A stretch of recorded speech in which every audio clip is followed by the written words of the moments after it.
The Battle of Ostrovno was a military engagement that took place on 25 July 1812, between French forces under the command of King of Naples Joachim Murat and Russian forces under General Osterman Tolstoy, and ended with the Russian forces retreating from the battlefield. Context: with the beginning of the Russian campaign in late June 1812, Emperor Napoleon I launched with his Grande Armée EQT in a series of envelopment maneuvers of the Russian imperial armies before him, with the first such maneuver failing before the city of Vilna, virtually without any engagement taking place. Napoleon then launched a second such attempt towards Vitebsk, in a bid to turn the main Russian army under Barclay de Tolly, with French forces moving through different routes in the direction of Vitebsk. A first major engagement took place on 25 July near Ostrovno, 30 kilometers west of Vitebsk,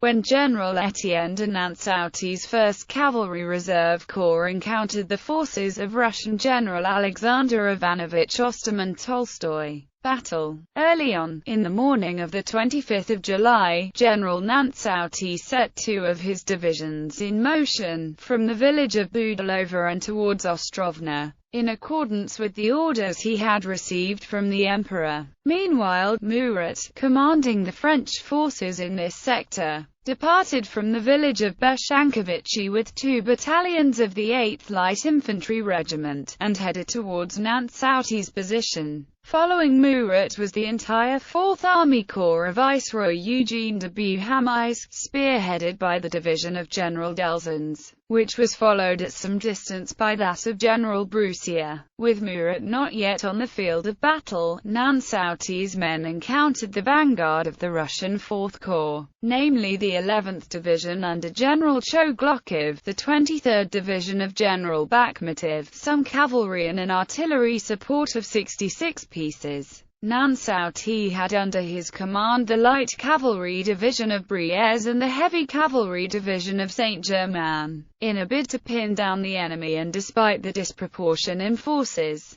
Nanceauty sent forward Pire's brigade in a successful charge that dislodged the Russian vanguard and took 150 prisoners of war and 8 artillery pieces. Murat then arrived on the battlefield with reinforcements, deploying his 2 battalions of light infantry, and assuming personal command of Saint-Germain's Cuirassier division, with the Cuirassiers successfully countercharging and repulsing a Russian dragoon regiment that had come up to attack the right wing of the French forces. Murat realized that he was in a dangerous position and sent word to General Delzens to hasten his march towards the field of battle. Several attacks ensued, with the French committing Jacquinot's cavalry brigade and the infantry, but with the Russians holding ground. Realizing his numeric superiority, the Russian commander, General Osterman Tolstoy, launched an attack against both French wings, in an attempt to catch them in double envelopment. However, with the arrival of a fresh French division, Delzens' 13th Division, the Russian commander decided to call off his attack and pull back. Murat opted against a pursuit, given his inferior forces and knowing that Broussier's division was too far off behind Delzens to be counted on. Result: